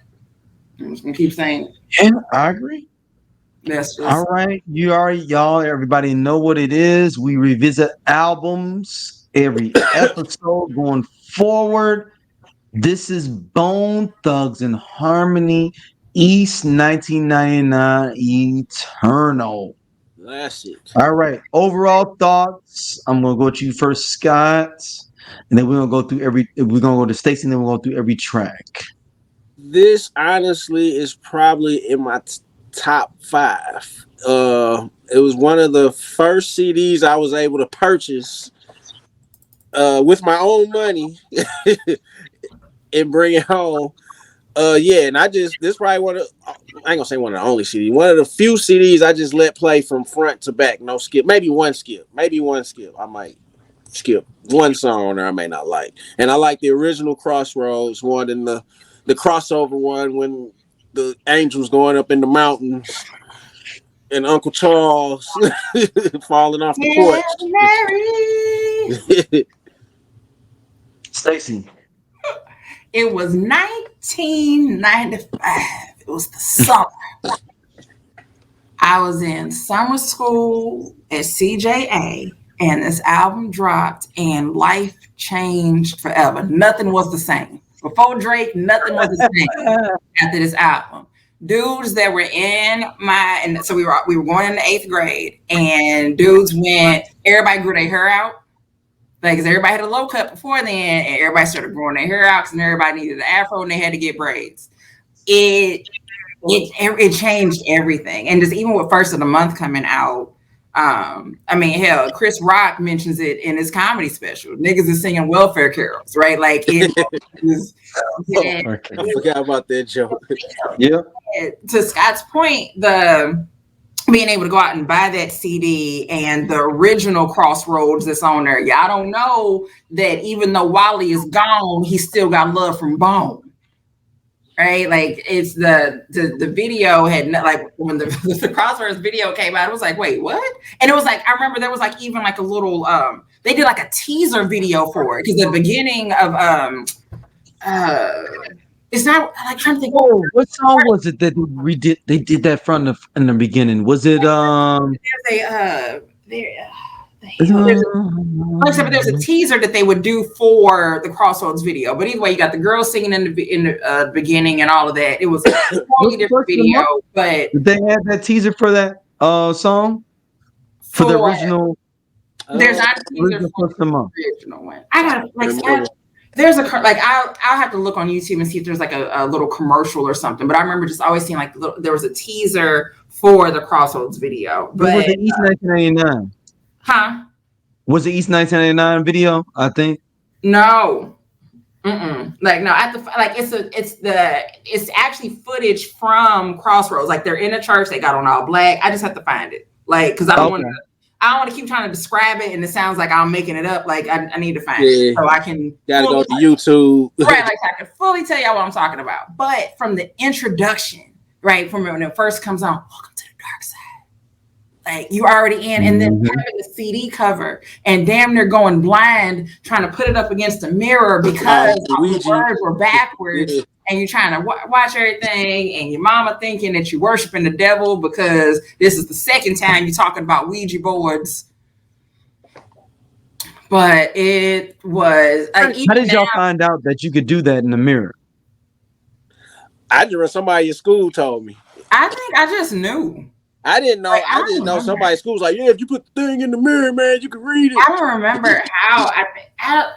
I don't remember if somebody told me or if I just knew that that's what the trick was, because it's I mean, again, it's just the mirror effect, and like boxes of cereal would have shit like that on the back of it. And didn't they have like a map on there? Wasn't there like a little map on there, like Cleveland or something? Yeah, there's a map. Neighborhood map. There's a map of right at that intersection of East 99 and Eternal or whatever. No, it's East. It's East. I think it's East 99, however it is on there. But to Scott's St. Clair. St. Clair. Thank you. I'm like St. Clair. So I'm trying to look at this St. Clair. It's only, I think there's 2 songs. There are 2 songs that I skip, but I don't have to skip them. I just do. But I like from beginning to end, and like I said, and my favorite song on there is probably one of the songs that nobody pays attention to. Like it's because there's only 3 singles from that album. Yeah, but I feel like it's all bangers on here. 17 tracks. So I'm telling you, 17 tracks, 3 singles, only 2 songs that I skip on there, and I adore it. And then the Source only gave it 3.5 mics. I know. No. It was like, so let's go through the album. The first song, the introduction, like that was like, come on, man. It was like wasn't it called The Chase? The introduction to Chase at one point? Like The Chase, The Rundown or something. Yeah, but like I know it's the introduction, but I mean in the hook. Banger. East 1999. East 1999, my nigga. Like you have to do the deep breath. And deep breath. This makes it amazing. It's just, and you had all 5 members rapping video, and we hadn't seen that. Like it was like you had like it was Flesh was usually unavailable for videos, and he was there. So you got everybody, all of them on there, and I love that song. East 1999, and the class of 99 was annoying as fuck because of that. Yeah, that's my class. You already know what it is. It was either that or Prince. Yes, we was on all of it, baby. Look, we got so many songs from my class. It's crazy. Eternal. After that, number 3 was Eternal. It's right, and now that I say that, I'm not a big fan of Eternal, but I'll listen to it. So maybe I have 3 skips. Okay, what about you, Now I'm thinking about I mean, it's fine. Like if it's playing, it's fine. But I don't go to listen to track 3. Yeah. I like Eternal's fine. Eternal was cool. My personal was Mo Murder. And we getting there. We going through every track. You going track to track? Okay, my bad. Yeah. So Crept and We Came, number 4. Is my shit. Crept and We Came. Yeah, that's my shit. Yeah. Down 71, The Getaway. My favorite song. Yeah, that's probably my favorite song. It is my favorite song, and it's actually, and when people talk about storytelling songs, this is an amazing storytelling song, but nobody gets it. Because you have to understand what the whole story is, but it's essentially them breaking Busy out of jail. Yeah, like when he acted in prison, like he was when they was like, "Well, it seems as if them boys." So it's hey, that was the song that solidified that Crazy is the best in the group. Oh, 100%, dude. Another song later on is the one that literally is like, he's the best rapper here is this other guy that I didn't realize, because the first album, it felt like Busy was being highlighted more, I guess, in the first album, I felt like, in general. Shout out to DJ Unique who produced all these songs. The next one of my things, I do this with my daughter even to this day right now, Mr. Bill Collector. I literally come in our room and be like, Mr. Bill collect. I literally walk up in her room, so like, yo, what's going on with getting this room clean? I'm Mr. Bill Yeah. collecting money. Yo, Rich, She don't even know. She does not know what that means though. When I'm like, I literally like, it's Mr. Bill collecting, and she don't know what it means. So the niggas can't stand us, so they label us scandalous. Like it is. At some point she's gonna like be traumatized with some old nigga she fucking with. He's like, this is my joint. She be like, what you mean it's your joint? This is what my daddy used to do coming down the hallway. You have to pay your daddy rent. Then next up was Bud Smokers Only. I love this song too. Because it was energy. Bud Smokers Only. Bud Smokers Only. It's just a nice little take a hit of the reefer, keep smoking. Take a hit. Like just a fun song for you and your friends. Mm-hmm. It's a funner version of Buddha Lovers. Yeah, I feel like Buddha Lovers is more like smooth. This is a funner version. No, Buddha Lovers only you do at the talent show. No, Bud Smokers Only is the phone call that is made when you calling up your friends to get together to smoke. And we finna go so and so house. But Buddha Lovers is pretty much we've already gotten to the house. Yeah, that's what you do at the house. Oh, good point. Buddha Lovers is at that point we have already. We rallying people for Buddha Lovers. Bud Smokers Only is we getting everybody together. We finna get on over here. We bring some liquor. We finna smoke. By the time Buddha Lovers is on, the vibe has changed in their party. Buddha Lovers. And then we got next up Crossroads, the original, as Scott said, and Stacy, y'all like that one more than the Crossroads. The commercial one, the one you hear on the radio. Yeah. Still got love from Bone. Not my nigga. I ain't gonna front. I like the commercial one. I'm not a commercial guy. Yeah, the commercial one. There's nothing wrong with the commercial one. They just wore it the fuck out. Yeah, they did. That was the first song I've seen played out. Like I don't think I've seen a song played out like that. Before that. He's saying that's the first time that he had seen it happen. Like now. Hammer's supposed to get played out. I probably wasn't tuned into the radio like that though either. That time. Oh, you mean like a street song that transitioned to pop? Yeah. I'm just trying to. I can see that. Yeah. They played it that was the first of its kind. To the point of I don't have to hear it. Like once that video dropped, it was over. The video, all of that. I don't. And it went on the album. I bought that single. They pretty much rode that wave to the next album, to the art of war. Yeah, they pretty. And they kept the same sound too, though. That same kind of sound. The Crossroads is what put them on the map. We were listening to already. We were already in. But Crossroads crossed them over. That was the crossover that really put them out there. Crossroads is what got them a Phil Collins. Mm-hmm. Ooh, good point. Yeah, when they was over in London after that wouldn't have. And Phil Collins didn't want to be in that video. You know what I'm saying? Listen, Crossroads got them there. Crossroads. Got Phil Collins look pissed. Like, y'all got me out in the cold singing with these niggas. I'm like, I think Crossroads probably got them Mariah Carey. Hey, he thought they was white guys. Yeah. He thought it was a rock band. Yeah, so Bone had already been doing collabs with everybody, right? So Bone so you got them with Thug Love, you got them with the Notorious Thugs. They did the song. Podcast, we definitely discuss healing. We discuss aspects of psychology. We discuss you becoming the best you, mental wellness, for sure, health, femininity, parenthood, dating, definitely dating, single parents.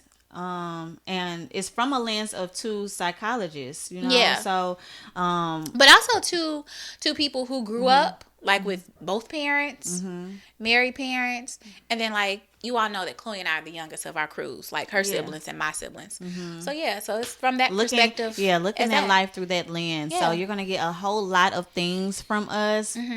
from us being women, going through life as parents, and all of these awesome attributes. But yes, womanology, the study of women. The study of women. Masterpiece. They'd already been doing all these rap collabs, but then next thing you know, they get to do Breakdown with Mariah. Nigga, they wouldn't have wrong. Oh, I forgot about Breakdown. Yeah, that was a big. Like that crossover, like so it had to happen. Like it had to and it worked. I mean, it worked out for him. Yeah. Like it did. At some point, we got to talk about how Mariah Carey may be the first Drake. She's not Jewish. Then next up, we had was a skit Me Killer. Yeah. Let's go to songs. Land of the Heartless. I love Land of the Heartless. Yeah, I like Land of the Heartless. Like that's one of my skips, but it's not a hard skip. You know what I'm saying? So like again, none of them is really a hard skip. Like I said, nothing's a hard skip. Like it's like I said, it's if it's on and it's playing, and it's if I'm in the other room and it's playing, I'm not gonna run in there to turn it off. I'm like, okay, I'll let it play. But again, I'm not putting the album on and hitting that track like to listen to it. That or the one that comes on right after it. Then we got No Shorts, No Losses. Yeah. I like that. Break, taking us no losses. Like, yeah, not a bad song. I know the songs. Just great album track. It like you know, like you got to be like into the album. Like you can't play that now. Nobody be like, oh yeah, I want to hear No Short No Losses. But if you was around that time, you was cool with hearing No Losses coming on when you're kicking it. Yeah. And something that we talked about this on one of the episodes way earlier. First of the month, they didn't play it during their verses. And I love this song. I love First of the Month. Yeah. Wake up.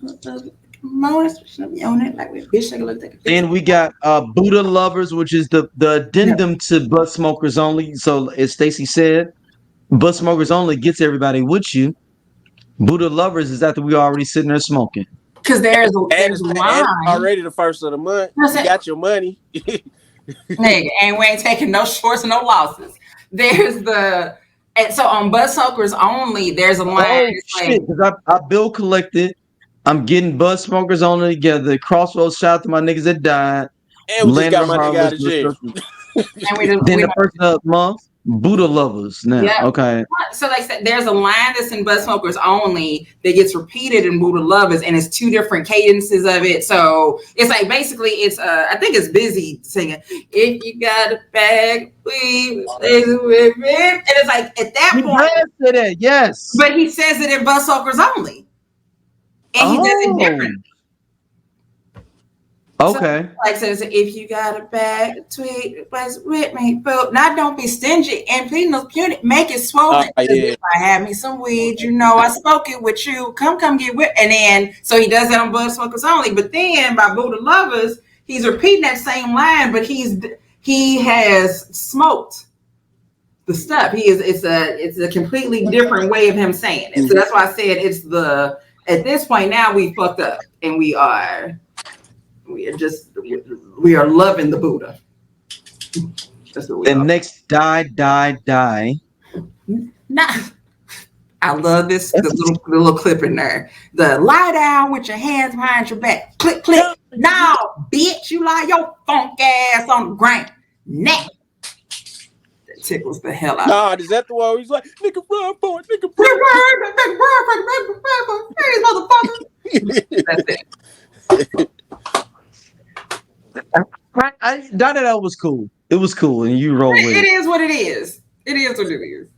Then Mr. Uji 2, which is basically a remix of the original one from the previous album. And then this is the song that I realized Crazy Bone is the best rapper in the group, Mo Murder. This is the song I'll never forget. I was at the Palace, and I don't know, I was literally trying to freak on a girl, and then I stopped and I sat there and listened to, even though I had the tape and everything, for some reason that moment I'm like, yo, Crazy is fucking and that's why I was like, yo, I put hip hop ahead of women and many times in my life. I literally stopped dancing to a woman. I was like, Hold Hey on, what he man, saying? hey, Crazy Bone is rapping his ass off right now. Like for real, rapping his ass off. One may need to go read back and appreciate him. And that's how I was like, oh, Crazy Bone's my favorite person in Bone. Was Yeah. that moment. His solo album a His classic to me. Saints on a cage. And I literally sat there on the cage though, and the girl was like, "You ain't gonna dance?" I'm listening to the lyrics. That's horrible. Just dismissing this woman like these niggas be acting gay and shit. She might have called me gay or something. Or I literally was sitting there like, "No, I'm listening to Crazy." Let me see what he's saying. I'm gonna get with you in a minute. Yeah, just give me a second. Keep I'm gonna twerking, but I'm listening. That's funny. Go ahead, everybody Yeah, else. it's Mo Murder, my Mo Murder, and the song that comes on right after this are two of my two. Shots to So like I said, I got my Double top Glock. three. But Is that the Shots to the one with double Tony Glock Tone or or It's shots to the on the double dark block. It's side. their dude from their group. They Yep, couple of they the get other down the groups. side and Poetic Prophets and Tony Tone, Rolling the Bone. grave diggers or what? Or grave hustlers or whatever. I'm just bringing The you Grave Street was it? The Grave Shift Hustlers. Yeah. Yeah. So don't get Yeah, me because wrong. that I was need to kind of like slang the introduction to the Mo Thug family. Mm-hmm. But go ahead, Stacey. I'm sorry. We go ahead, Stacey. I'm just in the background singing, if you're down to ride and glide on the clear, then let's ride. Tony Tone roll with Bone on the dark side. So if you come, you better bring your gun with you. If you a buster, niggas gonna have fun with you. So nigga, don't get me wrong, my nigga slang them things, slanging yayo, but all remains the same. Like, and it's just, I love though, like Mo Murder and Shots of the Double Block, the back to back are just like, Yeah, like that is how you end the album. like that's how you do this. Talk to him. Shit, like oh my god, So, like Scott, is this when you start fucking with Crazy? Was this the song you thought start fucking with Crazy too, Scott? No, it was Down 71, The Getaway. Okay, so you was early in the album. You already got early in the album. Like, oh, this is the best that rapper one, in the group. Yeah. And See, it was pretty much Down, The Getaway, and then Mo Murder. See, I was with Crazy on the first album. And then they added the other Crossroads on it as the 18 track now. Lux. Yeah, that depends on what version. So I think that's the European version, because if you go out basically after 96, if you went to go get the album in 97, you were getting the version that had the new Crossroads on it. You weren't getting. I had the original So version. if you had to buy, if you were like me and somebody scratched your shit up or whatever, and you had to go get the new one, and then you put it in, and you're like, wait a minute, this isn't what I wanted. So that becomes and you can't get it anymore. Well, I think probably at this point, maybe now you can do it. Like maybe able to get the original. Somebody may have it, or it may be streaming online. But I was saying that with me, I loved Crazy from the first album, and they came from Creeping on the Come Up. So Creeping on the Come Up is the album, but the song Creeping on the Come Up, like first verse, woke up this morning with the thought of robbing a bank to get rich. Ain't 8 and 8 days, so it ain't no thing. Just click, click, bitch. And I was like, oh, wait a minute. What did he say? I gotta hear it again. So and then that summer after the East 1990 drop, then the show drop wasn't Everyday Thing on there, so they still had a little momentum going. Everyday Thing is before this. That was before the hold on. Let me think. The show was that the same summer? This is the same time, I think. Show was 94. No, show was. Show was 94. So show was summer of 95. So 95. Yeah, they had some momentum that summer. Yep. So Everyday Thing came out before this album did, or around the same time. So this album came out in July. The show soundtrack dropped August 15th. Oh yeah, about a month apart. No. Wow. Because I never forget though, dude. Yeah. Everyday thing was a great gateway It's into not this even album. a month apart. Yeah. It's no more than a month. So July 25th, East 1999. August 12th was the show. I mean, August 15th is the show. Damn. Yeah. So yeah, they were good. Yeah. Cause So that yeah, Did they go y'all hard though. Jesus. did y'all go see Bone when they came with Aaliyah, Genuine, Drew I don't Hill, talk about that concert. This Mary very J? short. What happened? It was a Budweiser tour. It was down at the Superfest. Kill Center. No, Bone was the headliner. It was Aaliyah, Mary J. Blige, Genuine, and Drew Hill. I was not there. It's a And very Bone. Yeah, Bone was the sore headliner. subject for me. So it was all R&B, and the rap group was the headliner. What year was this? 97. Yeah. 97. I read it was like my freshman year of high school. Yeah. Like I was not there. I was at work. Yeah, this was like my first like big concert. Dang, I don't remember that one. Damn. Yeah, that was like I said, that's a sore spot for me, is that concert. Because everybody Puffy came a few months later. It was Puffy, Busta, Jay-Z. Yeah, that was the No Way Out tour. Yeah, No Way Out tour came like a couple I months. went to No Way Out, but that was the first time I went to Scott Trey was No Way Out tour. Okay. Yep. Yeah, back when it was the Kill. Yep, the Kill Center or whatever it was at the time. Though, Yeah. keep in mind, but everybody that's not from St. Louis has been like 7 different names. Yeah, now it's the Enterprise. I just call it where the Blues play. Like I think everybody has an arena in their city that's like that. That was something at one point. Right, changing. It just changed every week to something else. There is somebody else doing something. So overall, with this Bone album, do you think this is the best Bone album of all time? Yeah. So this would be that'd be my 1, and then 2 underneath that would be Creeping on the Come Up, right underneath there. Yeah, I got that, Creeping on the Come Up, and then Art of War, and then Thug Mentality, just because that was just a good solo album from Crazy. Stacey? Yeah, like I said, that's my. So you want to fuck with Art of War, basically? What'd you say? You want to fuck with Art of War for No, real? Art of War is fine. But I think I only had Art of War because I wanted to hear Thug Love. Yeah.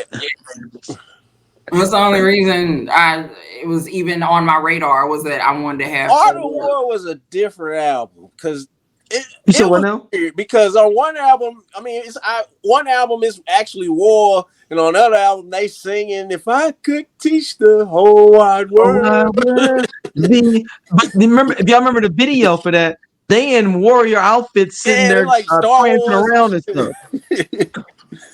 Which is why, like I said, the only reason I had that album was for Thug Love. Yeah. And so it's like to get the album and listen to Thug Love, and then you hear everything else, and you like, what's happening? What's going on? But yeah, so East 1999, like, it's definitely a top 5 album for me. It is inconsistent.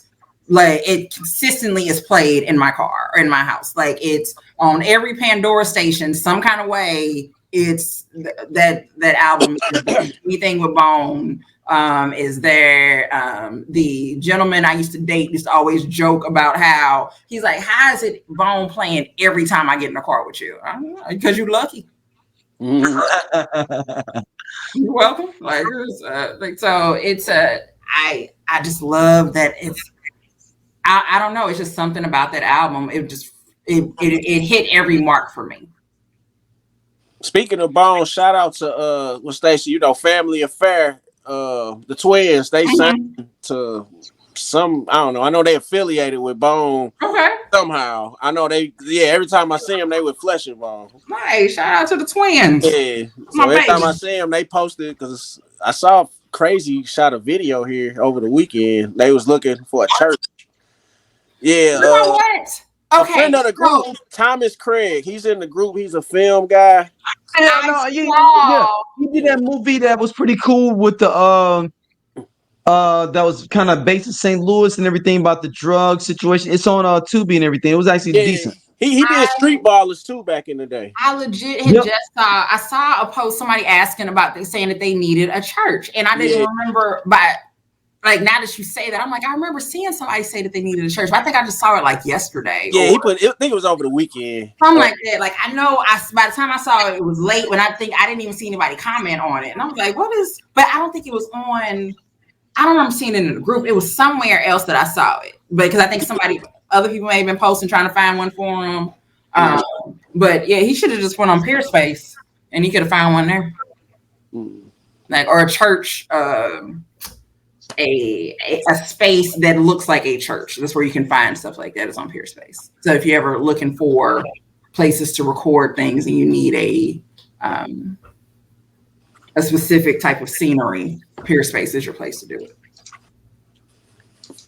Yeah, I can't remember what that other movie is though. It was actually a decent movie, man. It was based here in St. Louis and everything. I can now see what that How long movie ago was. was it? It was last year. I saw it. It came out last year. Talk about the Unresolved. Was it Unresolved? Is that the one where it's like Hispanics and black people together, kind of like? I don't know. I don't know. I just know Unresolved was shot in St. Louis. Yeah, maybe I cannot remember that. I'm looking at his IMDb, and it's not on here. So I'm like, I swear I thought he wrote it though. Maybe it's not updated too. So, but no, he's from the crib though. I know he's from the crib. I believe he's from Riverview. Shout out to him though, man. I gotta hit him up though. We gonna get him on the show. I need to hit him up. Because he listens to the show too. He's in the group and everything too. Stacy, where can people hit you up at, sweethearts? You can find me on the interwebs at Stacey Adams or on TikTok at the Stacey Adams until I can get my old account back. But Stacey Adams, just type in Stacey Adams, you'll find me. Stacey with E, Adams with the Z. All right, Scott, where can people hit you up, man? Man, hit me up everywhere at Cool Ass Scott, especially in the group. 2 a.m, 2 p.m, midday, midnight. I'm just sharing shit. all day. Yeah, all Just sharing day, shit man. all I gotta day. keep the interactions going. Yeah, make sure y'all go to I Only Listen to 90s Music on Facebook, on Instagram as well. Get in there. We sharing stuff. It's great. And we're now on Threads. We're on Threads now. I keep forgetting about Threads. I put us on Threads the other day. I had an idea in the middle of the night and I put us on Threads and then I forgot. We're on Threads too now. And shout out to Twitter. I mean, not Twitter. Was it X? TikTok. Where Stacy is a superstar on there as well on TikTok. She has her own tribe that she don't even know about, where she has girls that's talking about box Chevys, and they want a man to buy them one. There's a whole community now for this because of Stacy. Damn right. Hey, Stacy gonna start a club, Bibles and Box Chevys. Nigga. Our Bible club. Write it down. Hold on. You done fucked up because first and foremost, I'll go buy that domain right now. Bibles and Box Chevys. Bibles and we pull it up every Chevy. Hey, shout out, you gotta take Lotto's line. We pull up like Sunday service. Bibles and Box Chevy. Watch out, because here's the thing. I'm gonna use that as a hashtag. It's like what you don't know is that y'all know I will go buy that domain. Like my best friend, Brandon just found out that I own Fake Mad. And I said something, I'm like, and I said something about selling fake. And I said, blah, blah. And I said, I found out, like I said, I might be able to sell Fake Mad. And he said, wait a minute, you actually own fakemad.com? I'm like, yes. How many domains do you own? I'm like, a lot. So it's so there are, they may not be a full website, but I'll get the domain. It could be, I may have an idea about a business or a catchy name or something that I see. And so immediately I will create an email address for it. I'll buy a domain for it and I'll lock in the social media handles for it. And you may or may not use them. You may, you don't know, but I think I could sell Fake Mad right now for, I think, $1,300, I think. But Yeah, I say fake mad all the time. I'll be like, oh yeah, well, why you fake mad at this? Why you fake mad? Why y'all fake mad today about? Right, like what y'all fake mad about today? So I was saying it so much that it was like, you know what? Like you keep saying it. Why not? Or I'm very upset that years ago I did not buy freakyhoes.com. Because I used to always joke and be like, you ain't gonna have me on freakyhoes.com, blah, blah, blah, blah. And I did not buy it. And I could get it now, but I'm not paying for that. I'm not paying that money for it. But yeah, I've owned Fake Mad. I own accolades.com. Just random URL. Shout out to Tiffany, what's the girl? Tiffany Fox on in St. Louis. Yeah. And her big thing she wrote about her and her accolades, AKILAD. Yep. So I own accolades.com. What's the reason you bought it? I own accolades.com just in case. Accolades. We're gonna just give out ribbons. We giving out ribbons and medals. So if you think I won't own Bibles and box Chevys, like I will say this, I do have a limit on how much I'll on a site, but I'll buy shit. Thank y'all for listening as always, man. This is always a treat. This is one of my favorite times to be here and everything. No, Stacey, you are our queen. No, we gonna always protect you, though, sweetheart. All right. I love y'all. Hey.